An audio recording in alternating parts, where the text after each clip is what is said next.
धीरे धीरे सुदामा जी चल रहे हैं अपने लड़खड़ाते हुए कदमों से। बहुत दूर नहीं चल सकते हैं, जगह जगह पर बैठते हैं, विश्राम करते हैं, फिर धीरे से चलते हैं। एक नदी पड़ जाती है तो बैठते सोचते हैं, भाई किराया है नहीं डोलची में,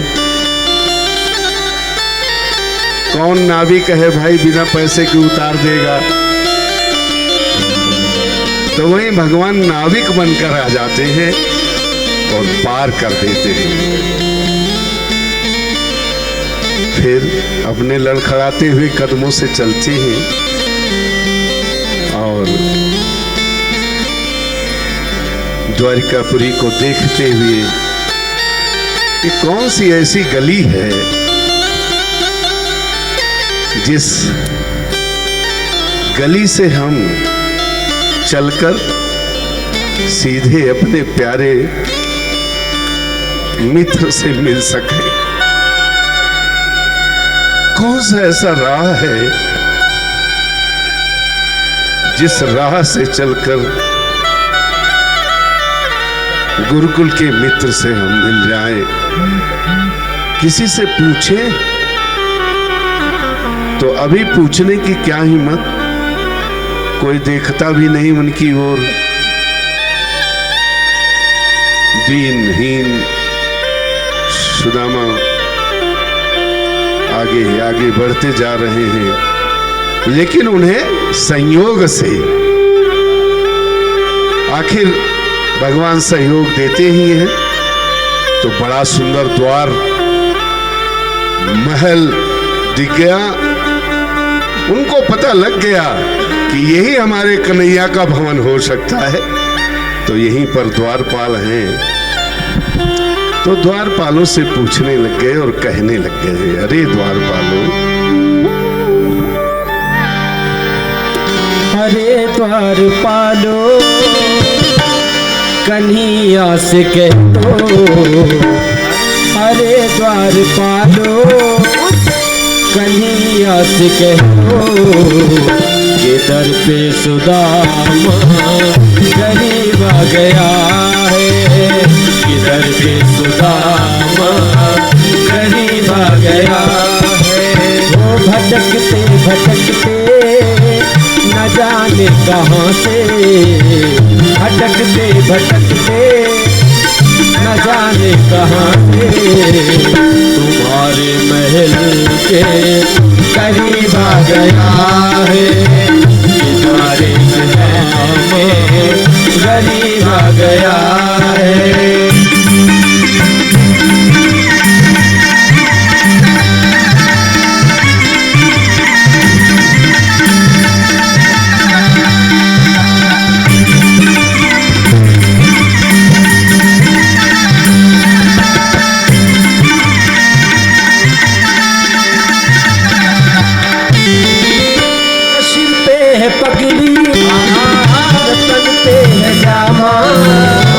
बता दो कन्हैया को नाम है सुदामा, बता दो कन्हैया को नाम है सुदामा। न सिर पे है पगड़ी न तन पे है जामा, बता दो कन्हैया को नाम है सुदामा। न सर पे है पगड़ी न तन पे है जामा, बता दो कन्हैया को नाम है सुदामा।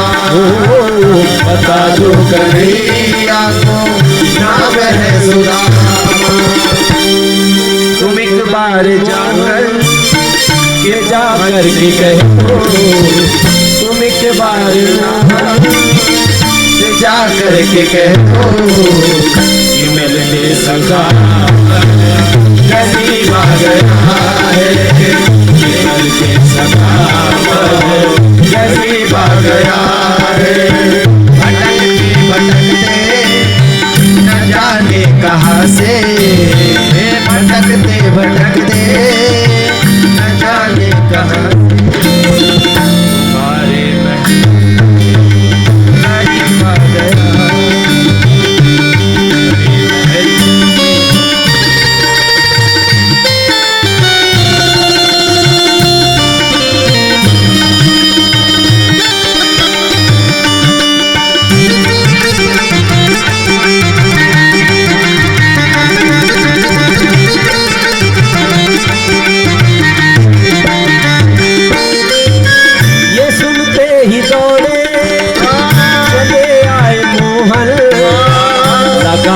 गले से सुदामा को मोहन लगाया गले से सुदामा को मोहन ये सुनते ही दौड़े चले आए मोहन लगाया गले से सुदामा को मोहन ये सुनते ही दौड़े चले आए मोहन लगाया गले से सुदामा को मोहन लगाया गले से सुदामा को मोहन हुआ रुक्मणी को बहुत ही अचंभा हुआ रुक्मणी को बहुत ही अचंभा ये मेहमान कैसा अजीब आ गया है मेहमान कैसा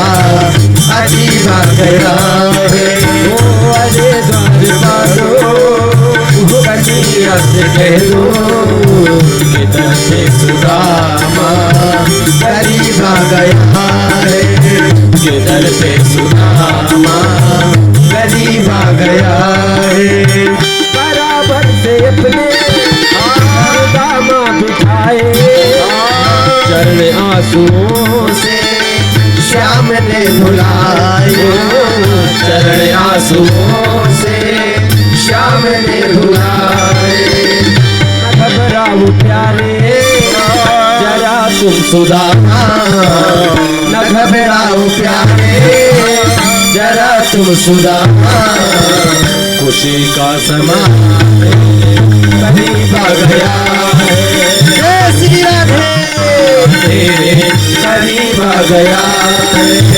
किधर पे सुदामा करीब आ गया है ये मेहमान कैसा अजीब आ गया है मेहमान कैसा अजीब आ गया सुनत कृष्ण सुंदर वचन धाये बिनु पद त्राण बहुत दिनन महदया किया मम प्रिय सखा सुजान।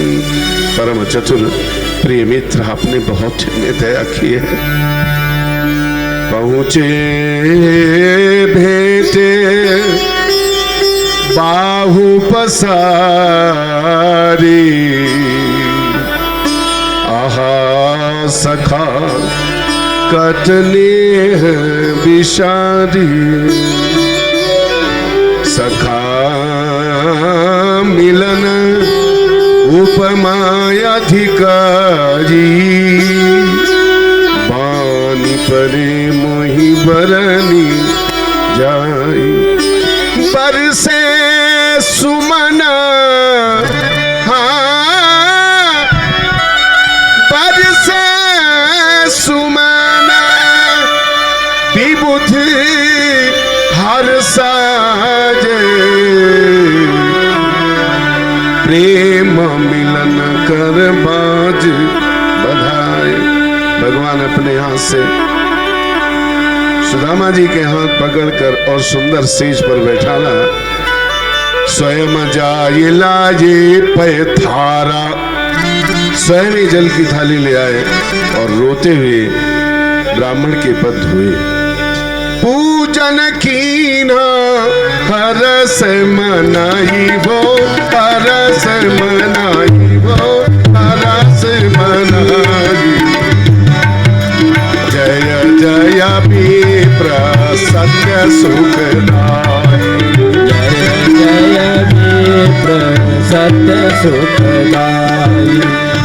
खट रस व्यंजन खट रस व्यंजन भोजन दीना भोजन दीना हरसित दुजे प्रसाद करी लीला। हर्षित विज प्रसाद करी। पूजन कीना हरस मनाई हो हरस मनाई हो हरस मनाई। जय जय विप्र सत्य सुखदाई। जय जय विप्र सत्य सुखदाई। बोलो ब्राह्मण देवता की जय हो। ब्रह्मण्य देव द्वारिकाधीश की जय हो। अब विश्राम करने लग गए, बराबर कुर्सी में बैठ गए भाई, बराबर, क्योंकि मित्र है ना तो इसलिए बराबर बैठते हैं ये, तो बराबर बैठते हैं भाई, मित्र हैं।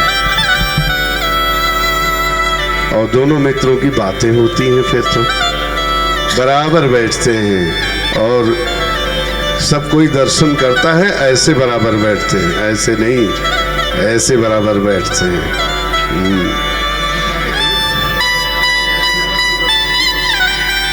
भाई मित्र से मिलते हैं। हाँ, हाँ। अब बराबर बैठ गए तो मित्रों की बातें शुरू हो गई। भाई हालचाल ठीक है ना? हाँ, सब हालचाल बढ़िया है। बुढ़े हो गए, भगवान श्री कृष्ण कह रहे हैं आप तो बुढ़े हो गए। सुदामा जी कह रहे हैं कि आप तो उतने ही छोटे बने हुए हो। क्यों न हो?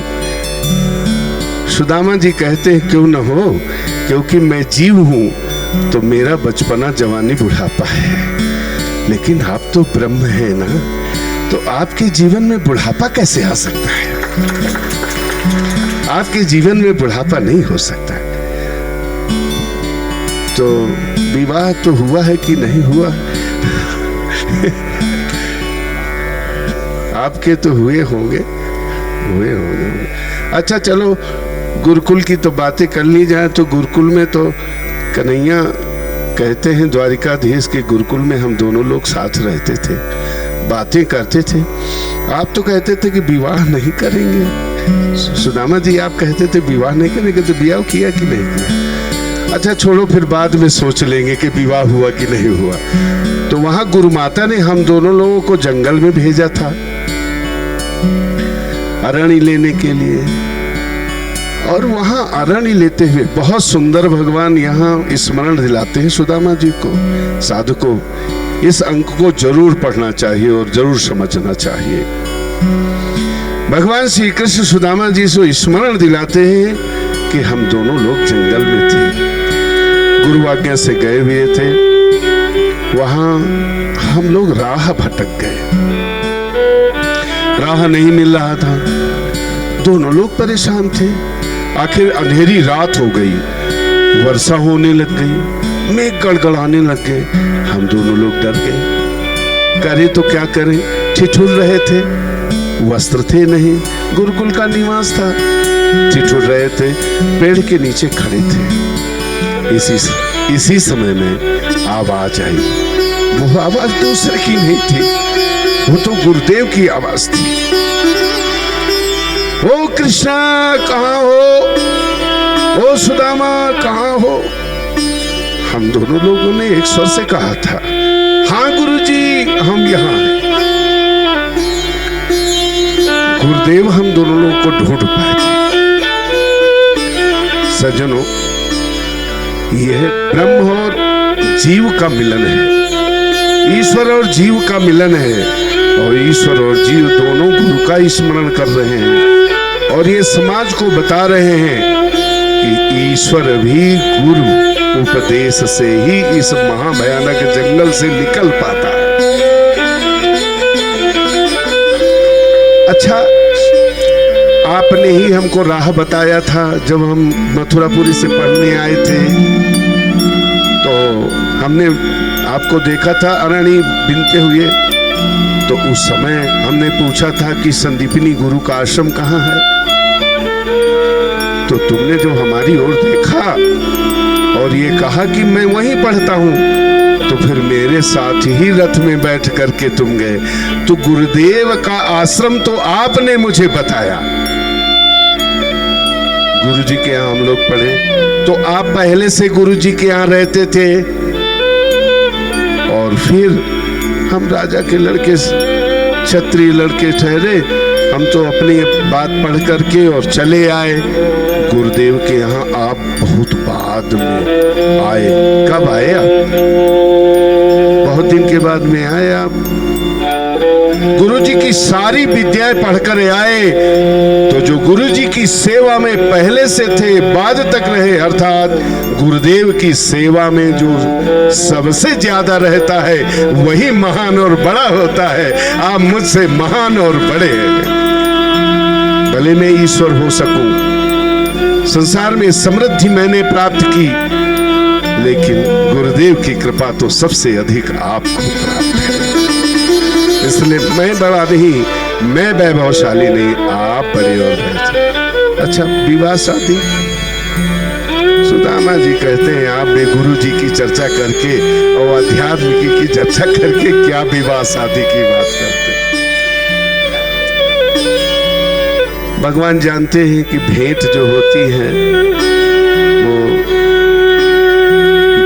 लेन देन में होती ही है, तो कुछ है।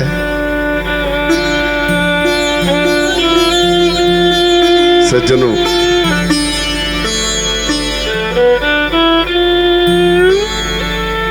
भगवान ने देखा कि कांख में दबाए हैं, कांख में कुछ दबा है। मित्रों की अपनी बात है, कन्हैया तो स्वाभाविक चंचल है, जोर जबरदस्ती करके कांख से निकाल लिया। पत्रम पुष्पम फलम तोयम यो मे भक्त्या प्रयच्छति तदहम भक्त्युपहृत मश्नामि प्रयतात्मनः। पत्र, पुष्प, फल, जल जो मुझे समर्पित करता है, मैं बड़े प्रेम से उसे पाता हूँ। सुमन पात जल फल सत भावा अर्पण कर सोमय पावा अर्पण कर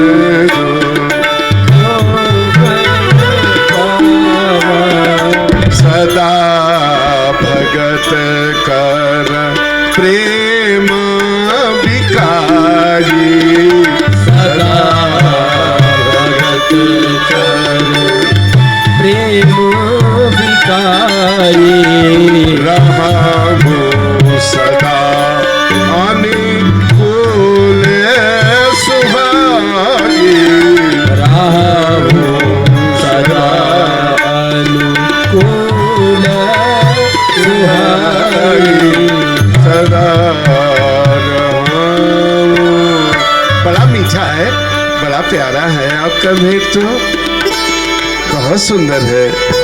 चावे मुदित बखान करी तहाँ कृष्ण भगवान, सखा भेंट सत स्वादु में रुचि कर अतीव महान। इतना स्वाद कभी नहीं आया जो ब्राह्मण के भेंट में इस चिवरा में आया।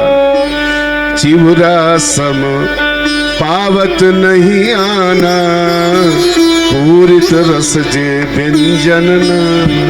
56 प्रकार के व्यंजन इतने स्वादिष्ट नहीं है जितना इस चिवरा में स्वाद है। एक मुट्ठी भरकर मुख में देकर श्रवण कर लिया, दूसरी मुट्ठी भरने लग गए। उसी समय रुक्मिणी ने कहा, भगवान अगर इतना सुंदर ब्राह्मण का प्रसाद है तो फिर हम परिवार सहित लेंगे ना। ब्राह्मण का प्रसाद सबको प्रसाद प्रदान करता है। प्रसाद का अर्थ समझ रहे हैं, प्रसन्नता। और यहीं पर सारे लालित्य आवरणों को छोड़ करके एक बिंदु पर जो हमने विचार दिया था कि ब्राह्मण का परम प्रसाद ब्रह्म विद्या है, ब्रह्म ज्ञान है, और इस ब्रह्म ज्ञान को स्वयं ईश्वर की अपेक्षा, लक्ष्मी जी की अपेक्षा, पूरे समाज की अपेक्षा है। अर्थात ब्राह्मण का प्रसाद संपूर्ण मानव मात्र के प्रसन्नता का हेतु है। कितने रसना में व्यंजन दिए हैं पर वो प्रसन्नता नहीं देता जो ब्राह्मण का प्रसाद प्रसन्नता देता है। चूरा सम पावत नहीं आना, और दूसरा जैसे मुट्ठी भरी तो रुक्मिणी कहा भगवान हम भी ये प्रसाद पाएंगे, भगवान वहीं रखिए। और अब गुरुकुल के ही विचारों चलते हैं। गुरुदेव के पावन चरित्रों का स्मरण करते हुए रात्रि व्यतीत हो गई। महाराज नींद नहीं आई, आपस में बातें करते रहे, बातें ही करते रहे। सुबह हुआ तो सुदामा जी कहने लग गए कि चलो भाई अब नित्य नियम किया जाए। बोले हाँ नित्य नियम तो करनी है। अब नित्य नियम करके बैठे। अब नित्य नियम करके जब बैठ गए तो कहें भैया अब चलना चाहिए। अरे और 2-4 दिन रहो भाई। हाँ हाँ और क्या, सेवा करेंगे, थोड़ा दुबले हो गए हो, मोटे ताजे हो जाओ, थोड़ा पेट वेट निकल आए। ब्राह्मण का पेट अच्छा होना चाहिए और मंदिर का गेट अच्छा होना चाहिए।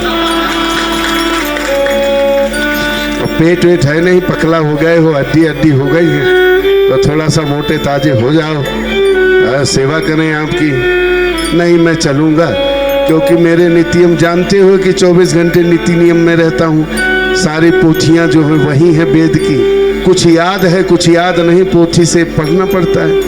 और फिर ब्राह्मणी है, अकेली है वो, इसलिए तो अब जाना पड़ेगा। तो अब चलना ही चाहिए, यही ठीक है। चलो चलो अच्छा चलते हैं। और भगवान अपनी द्वारिकापुरी से बाहर तक निकाल दिए। बाहर तक निकाल कर वापस आ गए। बड़ा सुंदर भावना का दर्शन है। अब सुदामा जी सोचने लगे कि बड़ा प्रेम दिया लेकिन कुछ दक्षिणा नहीं दी। चलो कुछ अदृष्ट मिलता है। आप समझ रहे हैं ये लंबो वाजपेयी हैं और कितने छोटे होके चल रहे हैं। एक इनका उदाहरण पलिया में इन्होंने इसी अभिनय को किया था और इन्होंने कहा कि मैंने सुदामा की भावनाओं में प्रवेश किया और 10 वर्ष से मैं भवन एक बनाना चाहता था और मुझे भवन नहीं मिला। मैंने सुदामा का पाठ किया कि मेरा भवन तत्काल बन गया। इस पाठ का इन्होंने फल पाया है, इसीलिए ये बाहर से भले लंबो वाजपेयी दिखाई पड़ते हो लेकिन